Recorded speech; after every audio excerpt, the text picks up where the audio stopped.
네, 오늘은 사도신경 두 번째 시간입니다. 우리가 특별히 또 사순절을 보내고 있습니다. 우리 각자의 믿음을 하나님 앞에 정직하게 내어놓고 또 점검하면서 또 우리의 믿음이 다시 새롭게 되는 복된 은혜가 풍성하신 또 한 주간 한 주간 되시기를 주님의 이름으로 축복합니다. 지난 주일에는 우리가 나는 전능하신 아버지 하나님 천지의 창조주를 믿습니다 라는 성부 하나님에 대한 고백을 살펴봤습니다. 성부 하나님의 전능하심 또 성품 그 신실하심에 대해서 우리가 함께 살폈습니다. 오늘은 우리가 성자 하나님 예수님에 대해서 예수 그리스도에 대해서 우리가 함께 나누게 될 터인데요. 잘 아시겠지만 사도신경에서 70% 이상이 성자 하나님 예수님에 대한 내용입니다. 오늘 다 다룰 수는 없겠고요. 본디오 빌라도 이전까지만 우리가 함께 좀 살펴보도록 하겠습니다. 오늘 사도신경 함께 나눌 본문 같이 한번 읽어볼까요? 같이 읽습니다. 시작. 나는 그의 유일하신 아들 우리 주 예수 그리스도를 믿습니다. 그는 성령으로 잉태되어 동정녀 마리아에게서 나시고 사실 우리가 지금 성자 하나님이신 예수님에 대한 고백을 살펴볼 텐데 이걸 잘 이해하려면 그 앞에 있는 성부 하나님에 대한 고백을 우리가 다시 한번 유심히 잘 살펴볼 필요가 있습니다. 왜냐하면 두 가지가 같이 연관되어 있기 때문이에요. 제가 질문 하나 드립니다. 쉬운 질문이에요. 성부 하나님에 대한 그 사도신경 고백에서 가장 중심되는 핵심이 되는 부분이 있다면 어디일까요? 쉬운 질문이에요. 힌트요. 성부 하나님에 대한 고백이죠. 그럼 어디가 가장 좀 핵심이 될 수 있을까요? 그렇죠. 아버지 하나님이 아무래도 가장 또 핵심이 되고 중심이 될 수 있겠죠. 라틴어 원어에도 보면 이 성부 하나님에 대한 표현을 중심으로 다른 모든 것들이 수식을 하고 있어요. 성부 하나님에 대한 아버지 하나님에 대한 고백을 또 신앙을 그렇게 하고 있다라는 거죠. 그래서 우리가 느낌을 다시 한번 살려서 제가 한번 읽어보면 이렇게 되는 거예요. 나는 전능하신 아버지 하나님 천지의 창조주를 믿습니다. 이렇게 되겠죠.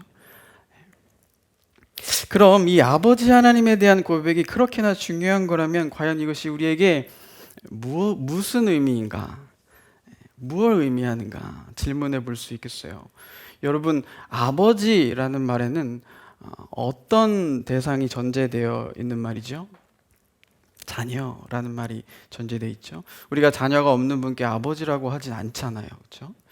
그렇다면 하나님 아버지 하나님이라는 표현은 그 하나님의 자녀가 된 어떤 대상이 있다는 말입니다. 그렇죠?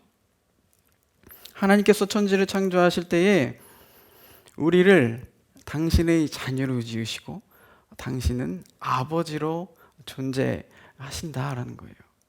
그렇죠? 여러분 이거 별로 안 놀라시는데 이거 엄청난 일이에요. 엄청나게 놀라운 일이에요.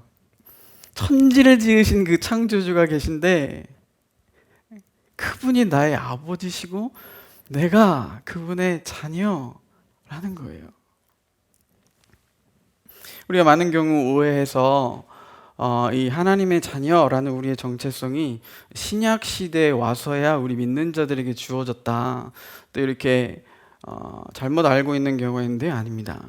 하나님은요 창세기에서부터 이 이야기를 깔아놓고 계세요. 하나님이 우리를 어떻게 지으셨나요?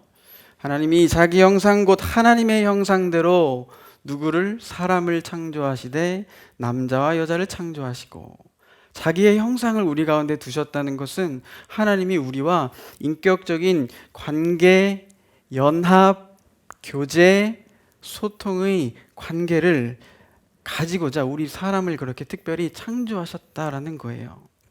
바로 이러한 소통과 연합의 그 사랑의 관계를 가장 잘 표현하고 있는 성경 안에서의 비유적인 관계가 바로 아버지와 자녀의 관계인 것입니다. 구약에서도 사실 우리가 눈치를 못 채서 그렇지 도처에 이 하나님의 아버지 되심과 우리의 자녀됨이 너무 많이 등장해요. 우리가 눈치를 못 채서 그렇죠. 우리가 이렇게 외국 영화를 볼 때 뭐 영어로 된 영화를 본다거나 뭐 불어나 독어로 된 영화를 이렇게 볼 때 자막이 없이 볼 때 여러분 엄청 답답하시죠? 그렇죠? 별로 안 답답하세요? 다 들리세요, 그냥? 네, 저는 답답한데 외국 영화 볼 때 우리가 자막이 없으면 엄청 답답해요. 그런데 사실 뭐 지구 반대편에 사는 사람들의 이야기도 어떻게 보면 사람 살아가는 다 이야기니까 인지상정 다 이제 비디오만 봐도, 그죠? 그림만 봐도 이게 무슨 내용이구나, 어떤 맥락과 상황이구나를 대충 어느 정도 짐작은 해요. 그죠? 답답하죠. 그렇게 한번 보고 나서 자막을 켜놓고 보면 어떻습니까? 너무 속이 뻥 뚫리죠. 그죠? 다 쏙쏙 들어오는 거예요, 내용이. 여러분, 이와 똑같습니다. 자막 없이 보는 외국 영화가 마치 구약 성경 같다면 이제 그 구약 성경을 밑에 신약이라는 자막을 틀어놓고 같이 함께 보면, 그렇죠? 구약 성경에서 우리가 미처 못 봤던 것들이 보이고, 우리가 내가 이 부분은 조금 이렇게 오해했었네 라는 부분을 우리가 다시 수정해서 읽을 수가 있는 거예요. 그런 거죠. 구약성경 창세기 1장 1절이 어떻게 시작하죠? 태초에 하나님이 천지를 창조하시니라 이렇게 시작하죠. 우리가 구약성경 처음은 되게 잘 알아요. 근데 여러분, 구약성경 가장 마지막에 어떻게 끝나는지 혹시 아세요? 처음도 중요하지만 마지막도 엄청 중요합니다. 너무너무 중요한 구절인데 우리 말라기서 4장 5절 6절 말씀 같이 볼 텐데 제가 읽습니다. 보라, 여호와의 크고 두려운 날이 이르기 전에 내가 선지자 엘리야를 너희에게 보내리니. 여기서 선지자 엘리야는 세례 요한을 의미합니다. 예수님께서 오셔서 이 선지자 엘리야를 세례 요한이다 이렇게 풀어주셨죠. 직접 풀어주셨어요. 자, 세례 요한이 어떤 자였습니까? 누구의 오실 길을 예비했던 자죠? 광야에서 외치는 자의 소리로 예수 그리스도의 오실 길을 예비했던 자가 바로 세례 요한이었습니다. 세례 요한과 예수 그리스도의 사역은 같은 동일선상에서 우리가 이해할 수 있겠습니다. 그렇다면 지금 구약에서 신약으로 넘어가는 그 가교를 잇는 그 너무나도 중요한 그 구원 사역, 이 구원 사역이 과연 구약 백성들에게 어떤 의미였는지를 우리는 알 필요가 있어요. 너무너무 중요합니다. 그래서 말라기서가 이렇게 끝납니다. 6절 말씀 우리 같이 읽어볼까요? 같이 읽습니다. 시작. 그가 아버지의 마음을 자녀에게로 돌이키게 하고 자녀들의 마음을 그들의 아버지에게로 돌이키게 하리라. 돌이키지 아니하면 두렵건대 내가 와서 저주로 그 땅을 칠까 하노라 하시니라. 아멘. 네. 구약성경 처음이 태초에 천지를 창조하신 하나님 아버지로 시작했다면 마지막에 어떻게 끝납니까? 아버지와 자녀의 관계. 하지만 어긋나 있는 그 관계로 끝이 납니다. 여러분, 하나님이 이렇게 구약을 끝맺으실 정도라면, 하나님이 이렇게 지금 구약을 끝맺으실 정도라면 우리 하나님이 구약에서 벌써 얼마나 하나님의 그 아버지 되심과 우리의 자녀됨의 관계에 관심을 두고 계시고 예민하신지 아시겠죠?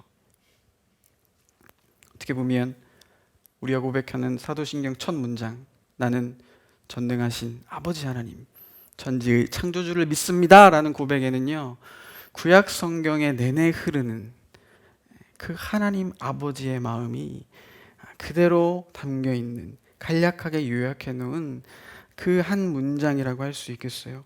실제로 하나님 구약에서도 쉬지 않고 이스라엘에게 말씀하셨습니다. 얘들아, 내게로 오렴. 내게로 와. 다른 데 가서 뭘 찾지 말고 내게로 와. 얘들아, 나의 그 사랑의 품 안에 와서 거하렴. 왜냐하면 나는 너의 아버지이고 너희는 나의 자녀이기 때문이야. 계속 말씀하고 계셨던 거예요. 그런데 이스라엘이 말을 안 듣습니다. 자신들의 만족과 또 유익과 재미와 자신들의 그 오름을 어디에서 찾습니까? 아버지 하나님에게서 찾지 않고 다른 곳에서 찾고 또 찾습니다. 그래서 구약의 결론이 어떻게 끝납니까? 하나님 아버지와 하나님의 자녀된 우리 사이의 관계가 어긋나 있는 것으로 그래서 끝이 납니다. 이것이 여러분 우리의 죄의 본질입니다. 죄의 본질이 무엇입니까? 하나님과 관계하지 않는 것. 하나님과 관계하지 않는 것. 이것이 여러분 죄의 본질입니다.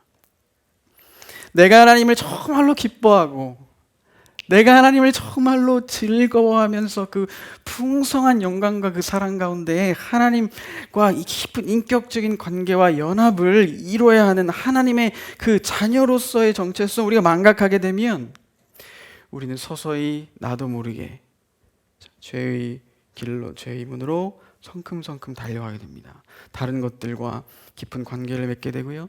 그렇게 다른 신들을 섬기게 되는 것이죠. 바로 이 지점에서 사람에 따라 다른데 우리에게 두 가지 크게 모양으로 죄를 짓고 우리의 눈이 어두워집니다. 하나님의 자녀로서의 그 관점에서 우리가 짓게 되는 두 가지 경우가 있는데 나는 한번 어떤 경우에 해당될 수 있을까 자가 점검해 보시길 바래요. 하나님의 자녀로서의 죄 짓는 우리의 첫 번째 근성은요, 누가복음 15장에 등장하는 둘째 아들의 죄 짓는 근성입니다. 이 경우는 아버지의 울타리가 있는데 이 울타리를 무시하고 적극적으로 뛰쳐나가는 것입니다. 아버지의 울타리는 필요 없다는 거예요. 그것쯤은 내가 이렇게 제껴놓을 수 있다는 거예요. 적극적으로 아버지와 관계를 안 하겠다는 겁니다. 두 번째의 경우는 또 다른 한편으로의 하나님 자녀로서의 죄 짓는 우리의 두 번째 근성은 동일한 본문에 등장하죠. 첫째 아들의 죄 짓는 근성입니다. 이 경우는 아버지의 그 울타리를 인정하면서 그 안에 있기는 있으나 그런데 그 안에서 아버지와의 교통과 인격적인 관계 맺음은 없습니다. 그래서 아버지를 잘못 알고 아버지를 잘못 오해하는 경우죠. 여러분 각자 자신을 자가 진단할 때 어떤 케이스세요? 첫째 아들 쪽이세요? 아니면 둘째 아들에 가까우세요?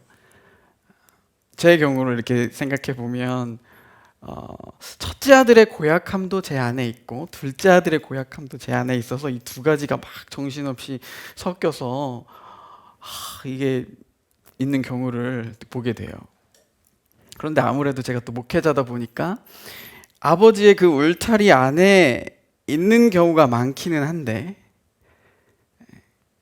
그 안에서 정말 그 아버지와의 인격적인 교통과 관계 맺음이 없을 때가 생각보다 많아요.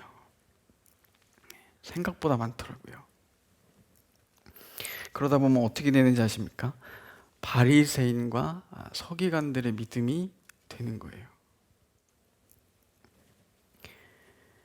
여러분 우리가 하나님을 계속해서 정말 새롭게 깊이 그렇게 만나지 않으면 그 결과가 어떻게 되냐면 내가 옳다고 생각하는 나의 그 생각대로 내가 옳다를 성경의 표현으로 하면 무엇이 되죠? 자기의가 됩니다. 의가 옳을 의자잖아요. 내가 옳다는 거예요. 자기의, 내가 옳다고 생각하는 대로 그 자기의의 관점에서 내가 하나님을 그려놓고 그 하나님을 내가 신앙을 하는 거예요. 굉장히 심각한 건데 이스라엘 백성들이 그런데 출애굽기에서 금송아지를 앞에 세워놓고 그걸 뭐라고 불렀죠? 여호와라고 불렀습니다.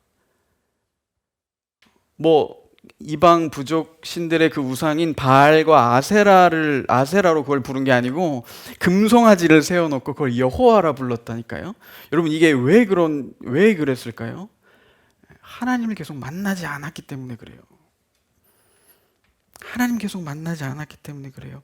바리새인과 서기관들이 하나님의 본체이셨던 예수 그리스도가 자신의 눈 앞에 나타났음에도 불구하고 예수님을 하나님으로 알아보지 못했다는 것은 다시 말하면 무슨 의미냐면 하나님과 계속 만나지 않았다는 거예요. 그래서 하나님을 못 알아본다는 거예요. 여러분 잘 한번 생각해 보십시오. 예수님이 이 땅에 아기 예수님으로 오셨을 때 누가 알아봤습니까? 항상 우리 성탄절 되면 만나는 그 두 분 계시잖아요. 시므온과 안나. 시므온과 안나가 예수님을 알아보기 더 쉬웠겠습니까? 서기관과 바리새인들이 예수님을 하나님을 알아보기 더 쉬웠겠습니까? 상식적으로 아기를 놓고 메시아라고 구원자라고 하나님이라고 고백하는 게 쉽겠어요? 아니면 그래도 좀 성인이 되신 분을 하나님으로 알아보기 쉽겠어요? 이쪽이 훨씬 어렵죠. 그런데 시므온과 안나는 아기 예수님을 하나님으로 알아봤다는 거예요. 그렇다는 것은 시므온과 안나는 하나님을 계속 인격적으로 만났다는 거예요. 그 상황에서도. 그래서 시므온과 안나를 보면 성령이 그 위에 계시더라 이렇게 표현합니다. 성령이 충만한 사람이더라, 믿음의 사람이더라 이렇게 표현합니다.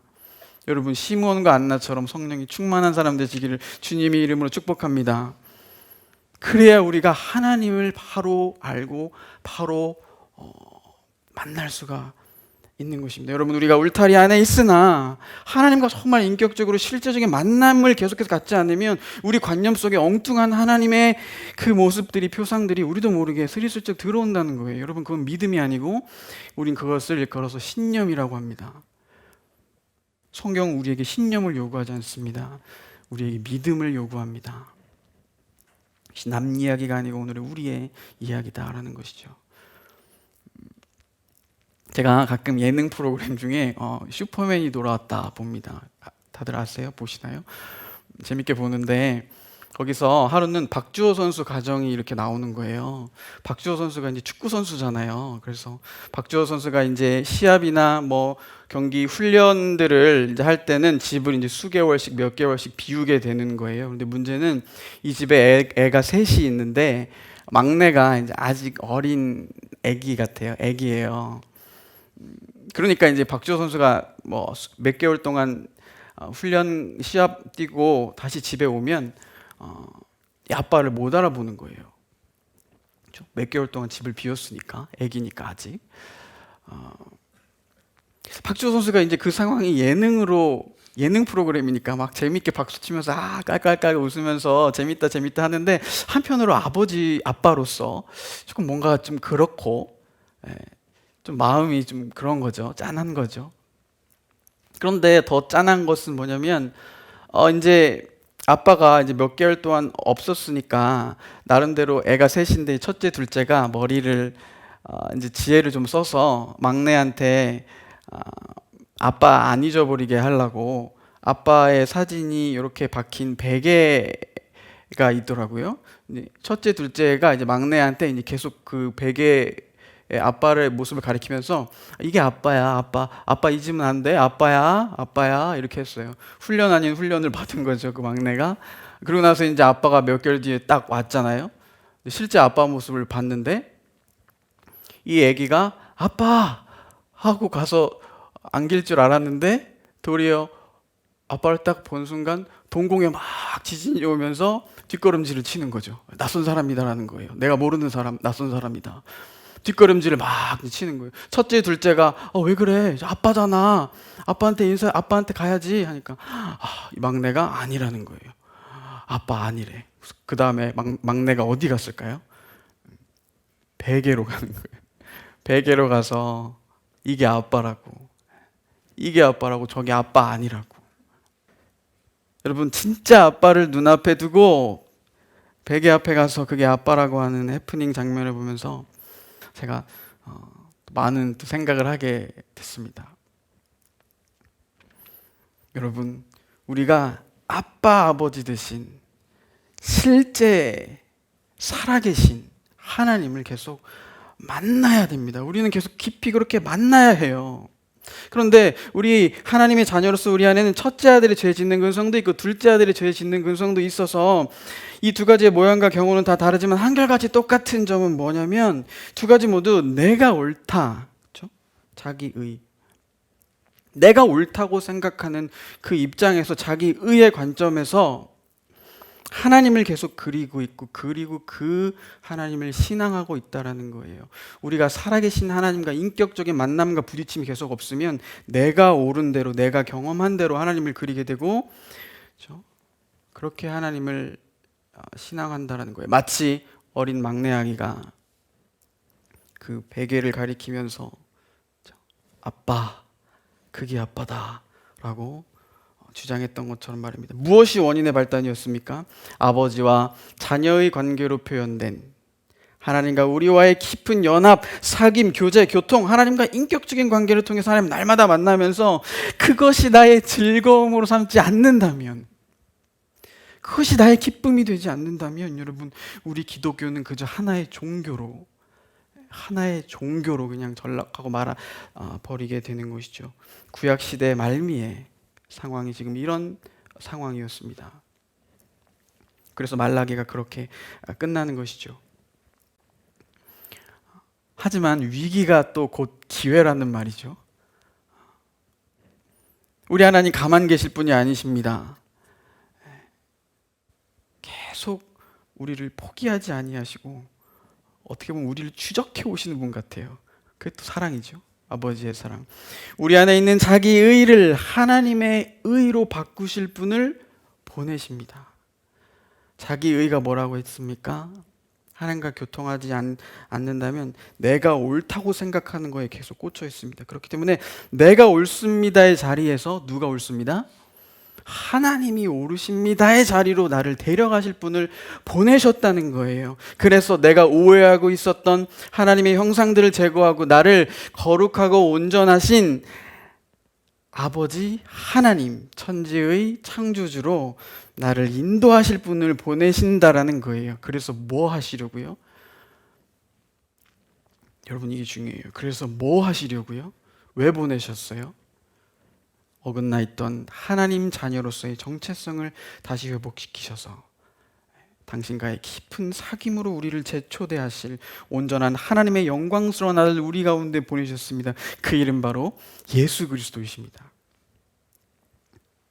그래서 우리 이렇게 고백하는 것이죠. 나는 그의 유일하신 아들. 유일하신이라는 말은 온전하시다라는 말이에요. 우리는 온전하지 못했지만 온전하신 유일하신 아들이 계신데 그분이 바로 예수 그리스도이십니다. 나는 그분을 믿습니다. 그분은 성령으로 잉태되어 동정녀 마리아에게서 나셨습니다. 그래서 우리가 이렇게 고백하는 것이죠. 오늘 사도신경 본문에서 말하는 예수님에 대한 세 가지 정리를 하겠습니다. 첫 번째는 그분은 유일하신 아들로 오신 예수 그리스도이십니다. 무슨 이유로 온전하셔서 그렇게 유일하신 아들로 그분이 이 땅에 오셨습니까? 무슨 이유이십니까? 히브리서 2장 10절 말씀입니다. 우리 같이 봉독할까요? 같이 읽습니다. 시작. 그러므로 만물이 그를 위하고 또한 그로 말미암은 이가 많은 아들들을 이끌어 영광에 들어가게 하시는 이래. 그렇습니다. 우리가 하나님의 자녀로서의 온전한 회복을 누릴 수 있는 이유는 가장 온전한 그 아들의 모습으로 이 땅에 오신 예수 그리스도께서 우리 안에 잘못된 아들들의 그 죄의 근성들과 그 죄값들과 그로 인한 아버지 하나님에 대한 오해와 왜곡들을 걷어내시고 다시금 벽이 없게 하시고 다시금 하나님과의 깊은 연합과 사귐과 그 사랑의 관계로 더 우리를 더 깊은 데로 한가운데로 우리를 초대하시기 위해서 우리 가운데 값없이 그 놀라운 특권을 선물해 주시기 위함입니다. 그렇기 때문에 외아들로 오신 예수 그리스도가 우리의 믿음을 돌아본 이 사순절 기간에 우리에게 얼마나 기쁘고 복된 소식인지 몰라요. 두 번째, 세 번째 이어지는 예수님에 대한 고백에서는 우리에게 그 자녀의 명분을 이제 회복시켜 주셔야 되는데 그 회복시키시기 위한 하나님의 놀라운 구속 사역의 번뜩이는 지혜의 방법이 두 번째, 세 번째에 나옵니다. 두 번째, 그분은 성령으로 잉태되신 예수 그리스도이십니다. 이어지는 세 번째, 그분은 동정녀 마리아에게서 나신 예수 그리스도이십니다. 네. 먼저 성령으로 잉태되신 예수 그리스도라는 말은 철저하게 하나님의 주권하에 하나님이 시작하신 일이라는 말인데 사람은 보통 일반적으로 사람의 씨에서 나오는 것이 일반이나 이분은 사람의 씨로 시작된 분이 아니시기 때문에 흠이 없고 티가 없고 죄가 없으신 그래서 하나님의 본체, 즉 예수 그리스도의 신성을 나타내주고 있습니다. 또한 동정녀 마리아에게서 나신 예수 그리스도라는 말은 하나님 나라 약속의 성취를 보여주고 있습니다. 하나님은 창세기에서부터 사실 이 일을 계획해 놓고 계셨어요. 창세기에 인류에게 죄가 들어왔는데 그 죄의 본질을 사람은 잘 모르지만 하나님 얼마나 잘 아셨겠어요. 모든 것을 통달하시고 통찰하신 하나님, 죄가 들어오자마자 아시는 거에 직감하셨습니다. 아, 언젠가는 관계의 문제임을 하나님 통찰하시고 이 구원 사역을 미리 계획하셨던 거예요. 이 죄를 없이 하실 방법으로, 인류의 죄를 없이 하실 방법으로 여자의 후손으로 또 사람의 몸을 입고 우리 가운데 임마누엘로 그렇게 함께 하시기 위한 계획을 하나님 가지고 계셨습니다. 창세기 3장 15절 말씀이죠. 여자의 후손은 내 머리를 상하게 할 것이요. 내 머리는 누구의 머리였습니까? 하나님이 이제 뱀한테 하셨던 말이죠. 사단의 권세를 짓밟으실 그 메시아, 구원자 가 어디에서 오실 것이다? 여자의 후손에서 오실 것이다. 하나님 창세기에서부터 벌써 약속을 해 놓으셨어요. 이사야 7장 14절 말씀 조금 더 구체적이죠. 보라, 처녀가 잉태하여 아들을 낳을 것이요 그의 이름을 임마누엘이라 하리라. 정리하면 성령으로 잉태되어서 동정녀 마리아에게서 나신 예수 그리스도라는 말은 온전한 하나님이신 동시에 온전한 사람으로 이 땅에 오신 예수 그리스도라는 말인데, 이것은 우리 인류의 죄의 문제를 해결할 수 있는 유일한 방법이고 유일한 지혜였던 것입니다. 정말 이런 경우를 우리가 얘기하면서 그런 말 하죠. 신의 한 수였다고. 이게 정말 신의 한 수였어요. 지혜였다는 거예요. 우리를 구원하시길 방법으로. 예수님에 대한 이 세 가지를 다시 역으로 정리하면 이렇게 됩니다. 성령으로 잉태하셔서 동정녀 마리아에게서 나셨기 때문에 하나님이셨던 동시에 사람이셨던 그 예수님은 우리의 죄를 대신해서 다시 지실 수가 있었습니다. 고린도후서 5장 21절 말씀입니다. 우리 같이 한번 읽어볼까요?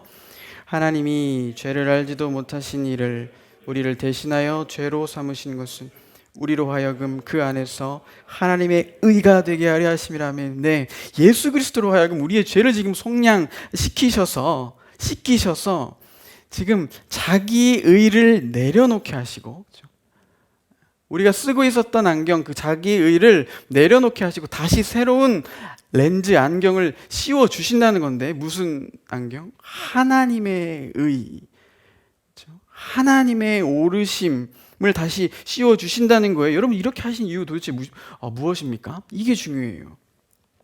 이렇게 도대체 왜 하시는 거예요? 사순절마다 우리가 죄 씻음 받고 속량 받았습니다, 할렐루야 하는데, 그 이후에 예수님이 그거 왜 하시는 거예요? 그 목적과 방향 우리가 정확하게 하지 않으면 사순절 부활절 지나고 난 이후에 우리의 삶이 변화되지 않습니다. 하나님이 우리를 향하신 그 고귀한 생명을 왜 희생시키셨습니까?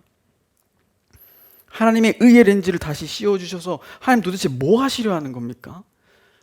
갈라디아서 4장 4절 말씀입니다. 제가 읽습니다. 때가 참에 하나님이 그 아들을 보내사 여자에게서 나게 하시고 율법 아래에 나게 하신 것은 율법 아래에 있는 자들을 속량하시고 우리로 뭐하게 하려 하심이라? 아들의 명분을 얻게 하려 하심이라. 아들의 명분을 얻게 하려 하심이라. 하나님의 자녀로서의 그 권세를 다시 회복시켜서 우리로 하여금 하나님과 다시 막힘없이, 그렇죠? 그 벽을 허물고 막힘없이 이리 와 끌어당기시는 거예요. 그렇기 때문에 우리가 사순절 부활절 지나고 난 이후에도 죄 씻음 받았습니다 하고 하나님께 가까이 나아가는 삶이 아니라면 우리 잘 한번 생각해 봐야 돼요. 내가 사순절 부활절 무슨 의미를 두고 도대체 죄를 씻음 받았다고 했던 거지? 그렇죠? 하나님의 이 구원의 목적과 방향은 여기에 있었어요. 그래서 6절 다음 절에 나오는 겁니다. 우리 6절 말씀 같이 한번 읽어볼까요? 시작. 너희가 아들임으로 하나님이 그 아들의 영을 우리 마음 가운데 보내사 아빠 아버지라 부르게 하셨느니라. 아멘. 네. 죄를 없이 하시고 난 후에 하나님 진짜 우리에게 원하시는 건요, 아빠 아버지예요. 아빠 아버지. 하나님과 정말 친밀한 관계 안에 있을 때 터져 나오는 말입니다. 우리 예수님 홀로 새벽 미명에 기도하실 때 이렇게 기도하셨지 않습니까? 아빠 아버지요. 하나님, 예수님은 항상 그렇게 기도하셨어요. 그래서 주기도문 처음이 뭐죠? 하늘에 계신 우리 아버지요. 예수님이 온전하신 유일하신 아들로 오셔서 먼저 우리에게 본을 보여주시는 거예요. 이렇게 하라. 하나님의 자녀로서의 권세, 그 정체성을 다시 회복시키셔서 하나님과의 그 깊은 인격적 사귐과 관계 안에 막힘없이 하나님만을 정말 기뻐하고 하나님 만나는 것을 정말 즐거워하면서 그 사랑 가운데 거하여 주님도 알아가기를 하나님 간절히 바라고 계신 거예요. 여러분, 이것이 우리의 힘이고요. 여러분, 이것이 우리의 지혜이고요. 우리가 또 세상을 살아갈 가장 우선되는 생명줄인 줄로 믿습니다. 그래서 우리에게 예수님은요, 너무너무 필요하신 분이세요. 중요한 것은 동정녀의 태 안에 성령으로 잉태되셨던 예수 그리스도께서 오늘날 우리 그리스도인들의 마음속에도 성령으로 잉태되기를 원하신다라는 겁니다. 지금 이 시간에도 성령께서는 여러분들의 마음에 노크를 하고 계십니다. 아무개야, 내가 네 안에 들어가도 되겠니? 언제까지 내 주위를 맴돌 거야? 내가 네 안으로 들어가고 싶다. 성령께서 노크하십니다. 오늘 본문의 요셉과 마리아처럼 여러분들의 마음 문을 열고 주님을 받아들이시기 바랍니다. 그렇게 모셔드리시기 바랍니다. 그리할 때에 성령께서 여러분들의 심령에 놀랍게 일하셔서 그리스도 예수로 역사하실 것입니다. 우리 예수님은 어떤 분이시기 때문에요? 믿음의 주여 온전케 하시는 분이시기 때문에 그래요. 믿음이 뭡니까? 우리 안에 있는 자기 의를 하나님의 의로 바꾸시는데 능한 분이라는 게 바로 믿음의 주요라는 표현이에요. 이신칭의 우리가 그렇게 하지 않습니까? 믿음으로 뭐가 나온다고요? 의가 나오는데 하나님 주시는 믿음은 하나님의 의를 우리 안에 선물로 주시는 거예요. 그렇기 때문에 그 하나님의 의의 렌즈를 쓰고 하나님을 바라볼 때에 말씀이 육신이 되어 우리 가운데 오신 그 예수 그리스도의 영광을 바라볼 때에 요한복음 1장 14절 말씀 뭐라고 합니까? 예수의 영광을 바라볼 때 우리가 아버지의 독생자의 영광을 바라봅니다 하는 것이죠. 그래서 우리가 예수의 영광을 볼 때 하나님의 의의 렌즈로 아버지 독생자의 영광을 있는 그대로 온전하게 바라보게 하신 은혜와 진리가 생명이 우리 가운데 충만할 수 있는 것입니다. 오늘 말씀을 정리하겠습니다. 지금 이 시간 주님이 주의 성령을 여러분들에게 붓고 계십니다. 요셉과 마리아처럼 아멘으로 화답하면서 성령에 순응하실 때 여러분 심령 위에 예수 그리스도께서 착한 일을 시작하시고 충만하게 임재하실 것입니다. 여러분, 우리가 온라인으로 오프라인으로 예배를 드리는 그 예배의 장소나 또 예배의 방법이 중요한 것이 아닙니다. 온라인이든 오프라인이든 거기에서 살아계신 하나님 우리 예수 그리스도를 만나느냐, 예수 그리스도를 통해서 우리가 아버지의 영광을 그 예배의 장소와 그 방법 가운데 만나느냐, 이것이 우리의 생명줄입니다. 믿음의 주요 우리를 온전케 하시는 예수 그리스도 더 깊이 이 사순절 묵상하시기 바랍니다. 우리에게 아들의 명분을 다시 회복시키셔서 놀라운 믿음의 갱신이 있게 하실 것입니다. 하나님의 자녀로 아버지 하나님과 깊은 사귐과 교통이 있게 하실 것이고요. 그래서 미처 보지 못했던 그 아버지의 영광을 발견하시고 또 잘못 봤던 부분이 있었다면 바로잡는 그 구원의 복된 생명 다 누리시는 광성의 모든 식구들 되시기를 주님의 이름으로 축복하며 축원합니다. 기도하겠습니다. 신실하신 하나님, 우리가 주님 더 알기 원하고 주님 더 사랑하기 원합니다. 능력의 이름 예수 그리스도께서 우리 안에 충만하게 거하시도록 성령이여 역사하여 주옵소서.